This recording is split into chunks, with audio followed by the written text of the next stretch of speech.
La Iglesia Evangélica Pentecostal Las Acacias presenta para ti un mensaje de reflexión y cambio, una palabra actual que impactará tu vida. Con ustedes su pastor Samuel Olson. Abramos nuestras Biblias al capítulo 10 de la segunda carta de Pablo a los hermanos de Corinto. Hemos caminado estos 9 capítulos de Pablo, que se enfrenta de sus aflicciones, habla de su temor de la respuesta a la carta que les había enviado a los hermanos de Corinto, habla del ministerio de la reconciliación, habla de la alegría que él sintió cuando recibió la respuesta de los hermanos agradecidos y con alegría solícitos por Pablo y su amor por él. Y vuelve al tema por 2 capítulos, 8 y 9, acerca de esa ofrenda que él estaba recogiendo y el efecto, el impacto de esa ofrenda enviada por los hermanos del Asia Menor, de los gentiles, a los hermanos judíos de Jerusalén, y lo que habría sido su respuesta de gratitud, de alabanza al Señor por la generosidad de los hermanos. Y ahora cambia y vuelve a una preocupación de él. Esta preocupación le va a ocupar en lo que entendemos nosotros por 4 capítulos, distintos aspectos de la preocupación, porque había invadido la iglesia de Corinto un pensamiento que no era cristiano. Los hermanos, vamos a decir, los intelectos de la congregación no se acomodaban a la idea de que la salvación podría ser por la fe en una persona crucificada en una cruz. Para ellos eso era lo peor que podría ocurrirle al ser humano. Una persona crucificada, pero Pablo lo ha tomado y se los ha puesto como el pilar fundamental de la salvación. Para ellos más bien era un acomodo que era necesario a las filosofías y las corrientes griegas y romanas que tendrían que encontrar alguna clase de equilibrio. Peor todavía, habían empezado a ir a los templos paganos y a participar en las cenas paganas de lo aquello que había sido ofrecido a los dioses y a los ídolos. Y más aún, eso había abierto la puerta a la inmoralidad dentro de la iglesia cristiana. Todo esto tenía a Pablo en una zozobra porque había sido cuestionada la fe, la autoridad de él como fundador y como apóstol, enviado por Dios a los gentiles. Así que retoma otra vez el tema, pero en su enseñanza aquí, los principios fundamentales de este capítulo y el próximo son absolutamente necesarios para usted y para nosotros en el día de hoy. Cuando de nuevo invaden en las iglesias las distintas preocupaciones, enseñanzas adversas al Evangelio, la prosperidad, el apostolado, el uso del dinero, miles de cosas, la soltura y la permisividad, y aún teologías que tienen que ver con el proceso ideológico.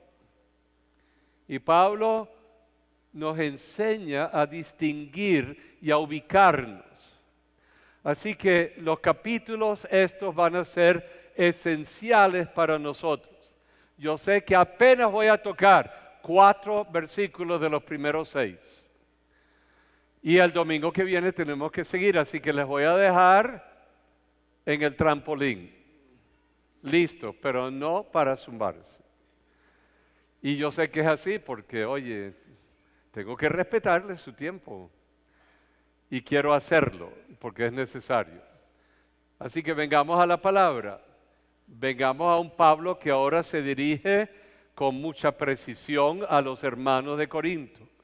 Pero también es una palabra que si Él nos conociera a nosotros y a las distintas iglesias de Caracas y de la América Latina, seguramente Él en su preocupación escribiría cosas parecidas a las iglesias, no a la iglesia de las Acacias, sino a la iglesia de Cristo, en términos generales, para confrontar a la hermandad con su pensamiento, lo que él llama fortalezas que se incrustan en la mente y que son difíciles de debilitar y desalojar para volver a la virginidad de la enseñanza bíblica, lo pristino, lo puro. Y eso costará un tiempito, pero es necesario, es fundamental. Vengamos entonces al primer versículo y al segundo versículo del capítulo 10, y vamos a encontrar a un Pablo que se dirige a la congregación, a usted y a mí, con la expresión de las virtudes cristianas y con una confrontación irónica a la gente, yo los voy a llamar los disidentes de la iglesia de Corinto. Gente que estaba jalando hacia un lado, otro grupo jalando a otro lado, otro grupo jalando a otro lado, y el grupo básico que sí se había mantenido en la fe como Pablo lo había enseñado. Así que vengamos. Y dice, yo Pablo, ningún otro, yo ruego. Esa palabra ruego ya viene a apelar a la conciencia y al corazón de la gente de la congregación. Yo no les impongo, no hago esto con un martillo, yo les ruego por la mansedumbre y la ¿qué? Y ternura de Cristo. Wow. Pablo está diciendo, quiero que me oigan. No vengo aquí como un león rugiente, no vengo con alguien para despedazarlos, vengo con las virtudes de Cristo. Con autoridad sí, pero con un sentido de las virtudes del Señor con las cuales el cristiano se va revistiendo poco a poco en su vida cristiana. Usted dice, ¿cuáles son? Léalos en Gálatas, el capítulo 5, el fruto del Espíritu. Son las cosas que se van expresando en la naturaleza y en el carácter del cristiano. Y dos de ellas son estas, la mansedumbre y la ¿qué? Ternura. Y claro, al decir ternura a estos disidentes de la iglesia en Corinto, se pone y se coloca en un lugar en que ellos le pueden acusar a él de ser débil, de no ser la persona que debe de ser.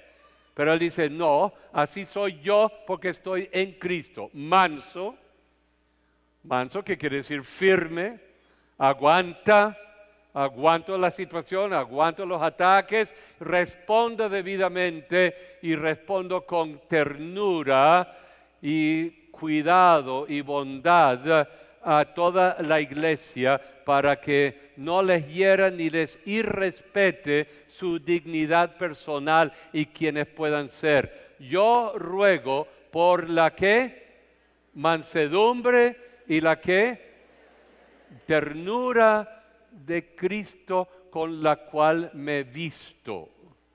Esa es mi forma de ser. Yo, y ahora él dice, ahora va a ser irónico, va a decir, porque él aparentemente había recibido alguna comunicación de la gente de Corinto, de lo que le estaban cuestionando a él su apostolado, y él las está soltando en el aire. Él dice, sí, yo que estando con ustedes en su culto de mis hermanos en Corinto, ciertamente cuando estoy con ustedes soy ¿qué? Humilde. Pero ustedes me lo están malinterpretando. Cuando estoy presente con ustedes, soy humilde. Pero ahora me están diciendo, me están dejando saber que me están cuestionando porque cuando les escribo una carta severa, firme, llena de verdad, no les gusta y están diciendo que tengo una personalidad doble. Humilde en presencia, pero aquí osado para con vosotros. Lo leemos. Ciertamente soy que humilde entre vosotros, mas ausente soy que osado para con vosotros. Y ustedes me están malinterpretando mi carácter, me están malinterpretando mi forma de ser. Sí, soy humilde cuando estuve con ustedes, pero ahora con todo lo que ha pasado, les he escrito una carta firme, osada, clara, directa, porque tengo que confrontarles a ustedes con su carácter, con su falsedad, con su hipocresía y con su cuestionamiento. Seguimos, versículo 2. Ruego pues, yo les ruego que cuando yo esté presente, no tenga que usar ¿de qué? De aquella osadía con que estoy dispuesto a proceder resueltamente contra algunos que nos tienen como si anduviésemos según la carne. ¿Entienden lo que está diciendo? No quiero llegar a eso al llegar a Corinto. No quiero ser firme. No quiero señalarles, no quiero tener que hablarles la verdad que les pueda doler y en algunos de ustedes van a reaccionar y no aceptar lo que les voy a decir. Yo no quiero llegar allí a aquella osadía con que estoy dispuesto a proceder. ¿A proceder qué? Resueltamente contra algunos en la congregación que nos tienen como que si anduviésemos, ¿qué? Según la carne. Algunos de la iglesia de Corinto están diciendo que ellos están en la carne. ¿Por qué? Porque tienen un juego de valores totalmente opuestos a los valores cristianos.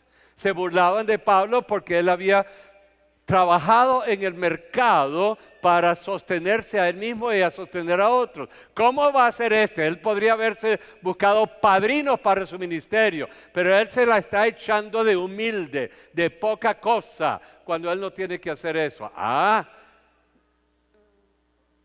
Pablo dice cuidado, y cuidado con tergiversar el evangelio de Cristo. Cuidado con tergiversar la obra de la salvación por medio de la cruz. Cuidado con mezclarse en el culto a otros dioses y el culto de los paganos y lo ofrecido a los paganos. Cuidado con la inmoralidad que ese culto les está permitiendo vivir en medio de todos. Cuidado con introducir otros pensamientos adversos a la fe cristiana. Cuidado, porque los voy a confrontar, les voy a decir las verdades como las tengo que decir y yo no quiero llegar a eso cara a cara con ustedes. ¿Pablo era qué? Pero si llegara aquí a hablar así, ¿qué diríamos? No, Pablo está demasiado fuerte, no nos entiende a nosotros. ¿Lo diríamos? No me gusta que me hablen así. A mí que me traten y que me respeten. Todo lo demás. Sigamos, versículo 3. Pues, ¿qué? Aunque andamos, ¿qué? En la carne. Vamos a detener, ¿qué quiere decir eso? Bueno, vivo carne y hueso, tengo sentimientos, tengo pensamientos, tengo un corazón, tengo una forma de pensar, tengo mis intereses personales. Yo tengo todo eso y yo camino en la carne. Yo soy una persona normal, pero con dominio propio. Con paz en mi corazón. No milito, ¿qué? ¿Según qué? Según la carne. ¿Qué quiere decir eso? Que milito según la carne. Bueno, yo no voy por ahí con intereses personales. Yo no estoy buscando mi propio interés ni mi propio gusto.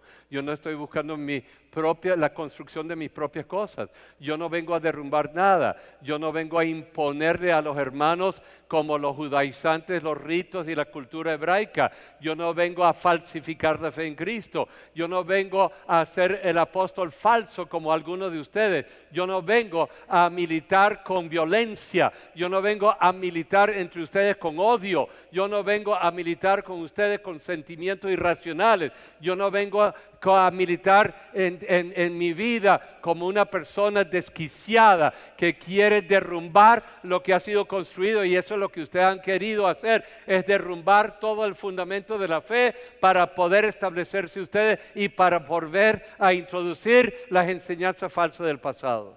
Yo no milito así. Yo no milito según la carne. Yo sí pertenezco a una milicia. Yo sí soy soldado. Yo soy parte de un ejército.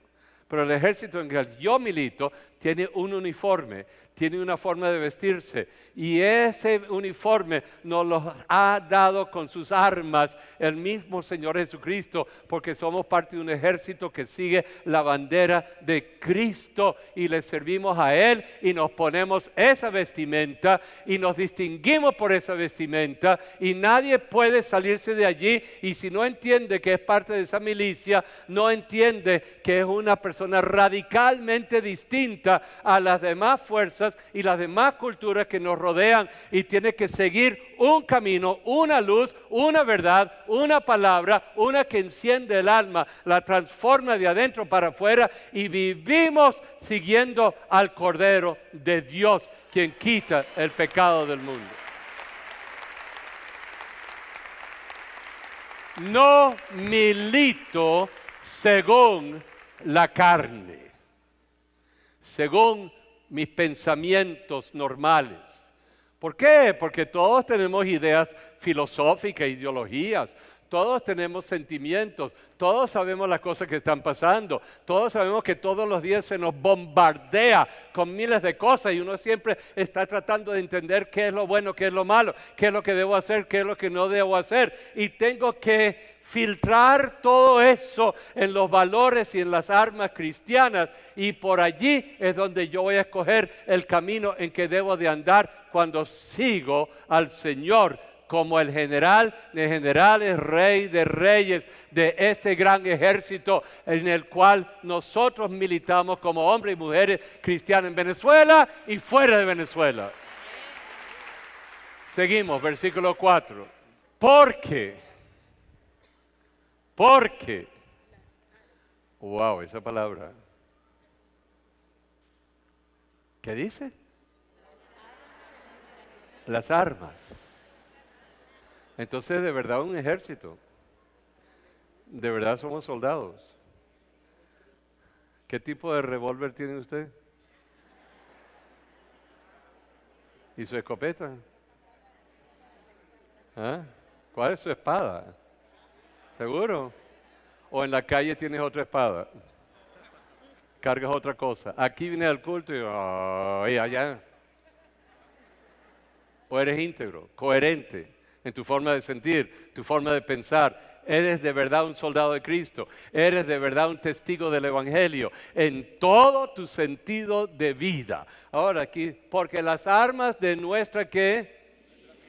Milicia, ¿qué? No son carnales. Como ahora vamos a tocar las armas de la milicia cristiana, tenemos que saber cuáles son las otras armas, las que producen ciertas cosas. Vengamos a Gálatas, el capítulo 5 por un minuto, que es fruto de la carne, pero de allí uno empieza a ver algo de estas armas, no estas armas carnales. ¿Ok? Muy bien. ¿Y manifiestas son qué? ¿Las obras de qué? De la carne. ¿Que son qué? Eso es una arma. Eso es un arma, porque la gente dice, no, yo quiero a tu mujer. Me la da. Me la llevo. Y el otro dice, ¿qué? ¿Cómo es eso? ¿Tú te la vas a llevar? Entonces, ¿qué vas a hacer? Vamos a pelear. Tú no, pero yo quería que reaccionaras carnalmente. ¿Cómo reaccionas? Porque las personas normales de la carne reaccionan de una manera y empiezan a buscar la violencia, empiezan a buscar el odio, empiezan a formar sus bandas, empiezan a formar sus cosas con sus armas para poder controlar su espacio, sea en los barrios, sea en la quinta, sea aquí, allá, y mandan sus grupos para acabar con las cosas. Vamos entonces, dice, porque son las obras de la carne, ¿son qué? Adulterio. ¿Son qué? Fornicación. Son inmundicia. Lascivia. Estas son cosas muy personales del ser humano. Seguimos. Idolatría. Ya estamos hablando del culto. Aquí en Venezuela no hay idolatría. Aquí no hay hechicerías.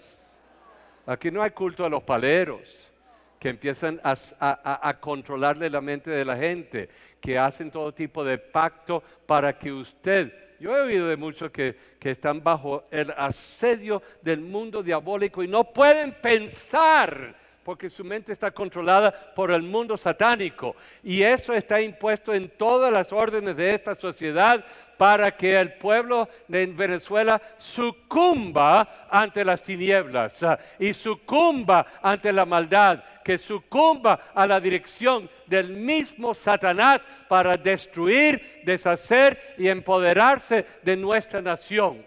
Y empieza por allí la hechicería de uno a uno y se multiplica como se ha multiplicado en Venezuela. Y si esos altares no se derriban y si esos cultos no se deshacen, nuestra Venezuela no será libre, porque nuestra nación está bajo el culto a la hechicería, a la santería, los paleros, y tenemos que tomar conciencia de eso, porque no es solamente, oye, yo estoy bajo el efecto de hechicería. Nuestra nación está bajo el control de Satanás y tenemos que liberarla del poder del maligno. Aleluya. Es lo que va a liberar la nación. Y yo podría darle una lista de situaciones que hablan de eso y lo que ha pasado en el pasado y lo que tiene que suceder aquí en nuestra nación si queremos una nación libre. El problema es que la gente, aún nuestros hermanos cristianos que son tan buenos, pero ¿usted de verdad cree en eso, pastor? Y yo he aprendido a entender que eso es real. Eso es horrible. Eso es terrible. Y ata al individuo, destruye familias, ata negocios, destruye sociedades, destruye barrios donde se levantan los altares. Hay fincas donde uno va a hacer culto y a sacrificar los animales para controlar a personas y gente y naciones completas con el poder de Satanás. Sigo. Armas. ¿Cuáles son mis armas? Aquí dice, yo no milito con las armas de ¿qué? De la carne, pero esto es enemistades, pleitos a todo nivel en Venezuela, disensiones, celos entre los líderes políticos, celos en la nación, ira, contienda para pelear y para deshacer lo que se ha levantado, disensiones, herejías en las iglesias por montón. Seguimos. Envidias. ¿Hay envidias? ¿En todo nivel de la sociedad? ¿Hay envidias entre los líderes? Cualquiera que sea el liderazgo. ¿Qué más? Homicidios.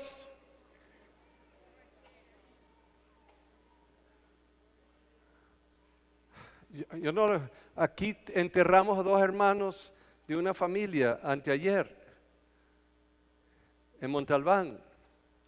No eran de la fe, pero eran familias de la fe.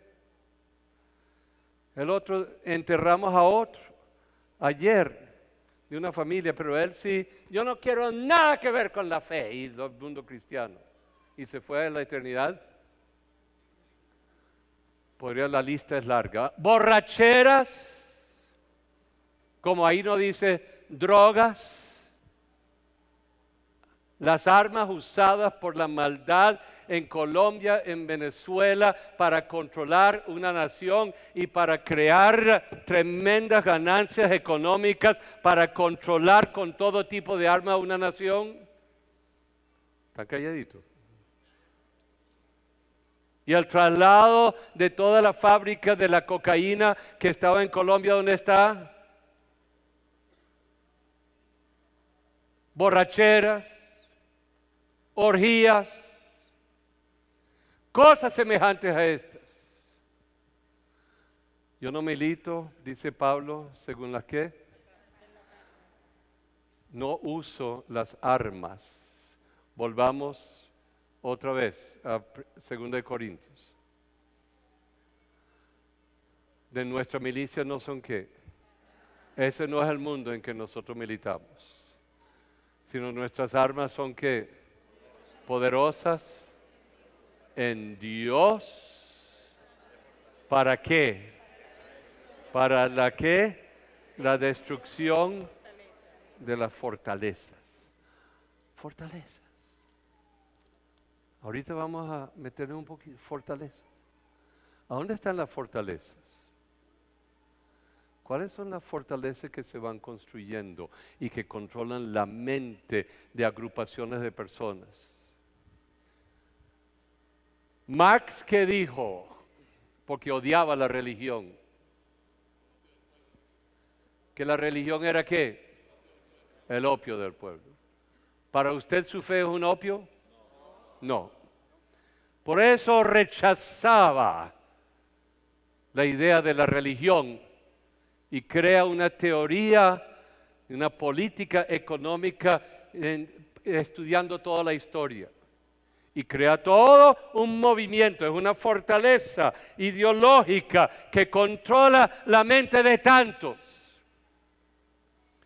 Pastor, se está metiendo. Cuidado, pastor. Bueno, Carlos Rangel habló de el capitalismo ¿qué? Salvaje. ¿Se acuerdan de Carlos Rangel que terminó suicidándose y quitándose la vida? Habló del capitalismo salvaje. O sea, del uso del dinero por los poderosos ricos para sus intereses sin ninguna clase de interés social. Una fortaleza mental que toma la mente de mucha gente y viven así y no pueden integrar la necesidad humana y social con los bienes que ha logrado en la vida. Son fortalezas. Bueno, podríamos hablar de muchas otras clases de fortalezas. No estamos hablando de fortalezas que voy a tumbar reprendiendo a Satanás. Estoy hablando de fortalezas que se aferran a la mente humana y en la cual la gente vive. ¡Drogas! Bueno, chicos, un pitico de marihuana. Te toma un pitico y te vas a sentir, ¡wow! Y te va a gustar tanto que vas a querer otro poquito mañana. Y otro poquito. Yo me zafo de eso fácilmente. Y te vas haciendo la fortaleza, te vas haciendo un argumento. Yo puedo dejar las drogas, pero es que realmente yo me siento bien. Además lo están usando por razones medicinales hoy en día. Así que no está mal el uso de la marihuana. Y además de eso, ¿sabes? Que uso un poquito de marihuana y me da un gustico tal que voy allá y compro un poquitico de perico. Y lo meto por... me llena todo el sistema sanguíneo y todo el cuerpo viene y quiero un poquito más y un poquito. Yo me dejo de eso. ¿Y por qué no lo hace? Porque no quiero, porque no quieres, porque me gusta. Y en el día de mañana cuando estás derrumbado ya no puedes porque hay una fortaleza que ha controlado tu vida no solamente emocionalmente, orgánicamente, sino mentalmente, y has edificado todos los argumentos que son fortalezas en la mente para no dejar de X conducta, X pensamiento, X forma de ser. Es lo mismo. Los argumentos que se forman en la vida de sus hijos. Usted los deja en el televisor hora por hora y están viendo todo lo que están viendo y se confunden en muchas áreas. ven películas de violencia. La violencia empieza uno, la segundo día otra película de violencia, de robo, de asesinato, de prostitución, de debilitamiento de la familia. Se va formando porque usted no lo forma, porque no lo formaron, con un concepto errado de lo que es familia, un concepto errado de lo que es la violencia y cómo eso destruye, y poco a poco a los 10, 11, 12 años de edad ya le es normal porque ya no tiene un sentido moral acerca de la violencia y no le importa levantar un arma y matar a fulano y no entiende que eso porque su conciencia ha sido carcomida por otra clase de fortaleza mental que le impide entender que hay una diferencia entre el bien y el mal. Fortalezas que se establecen. Y bueno,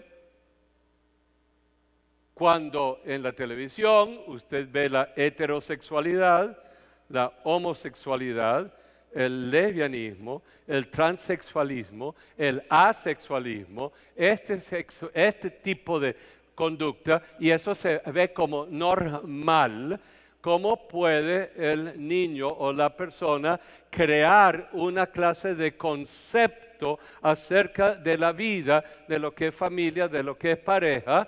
¿Cómo lo puede hacer si se le está estableciendo otra clase de fortaleza en su mente que le dice que todo está bien?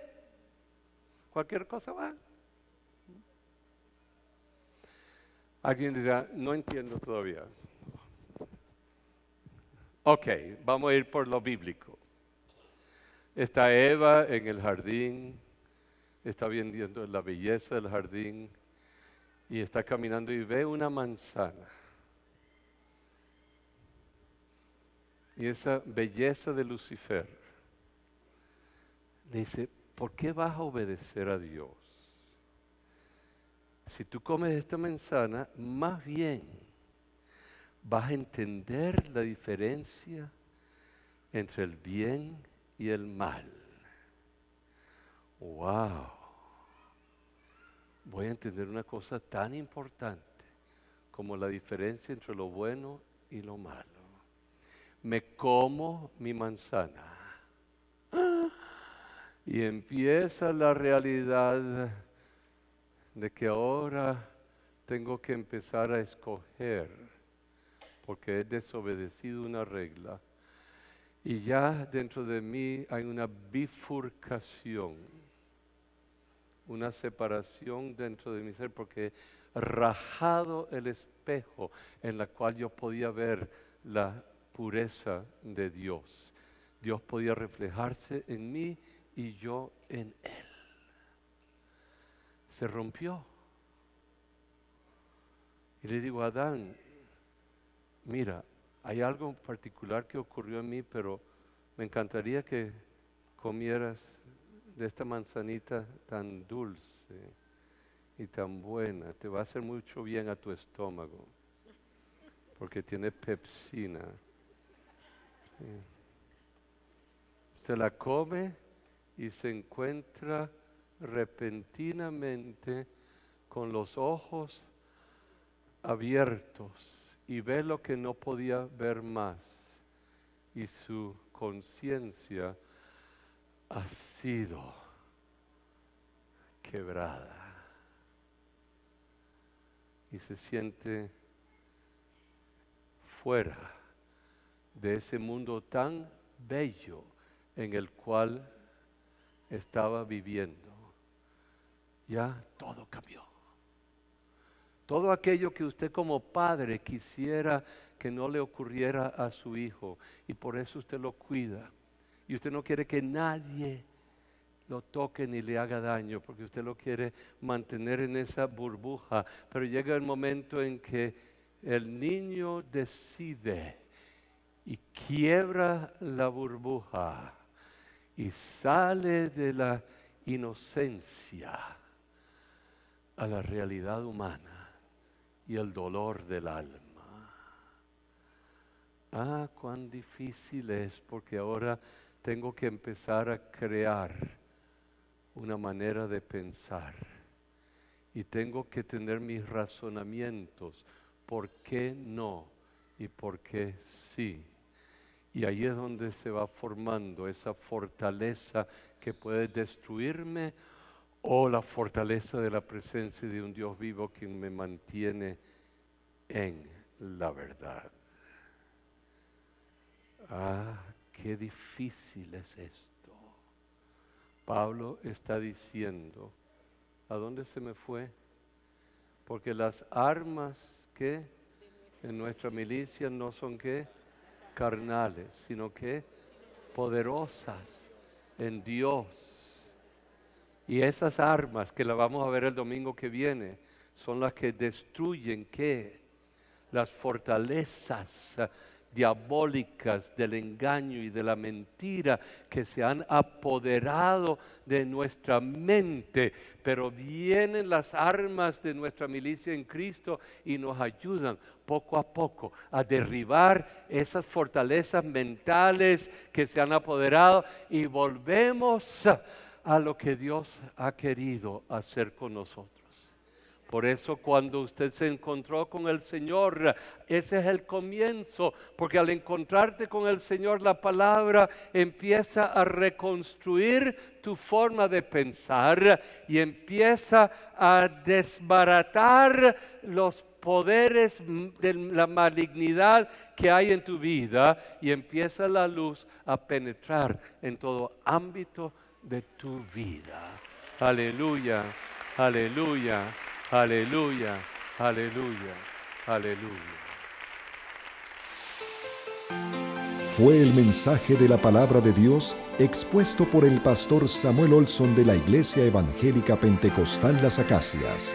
Si deseas adquirir este material, puedes llamar al teléfono 213-7031.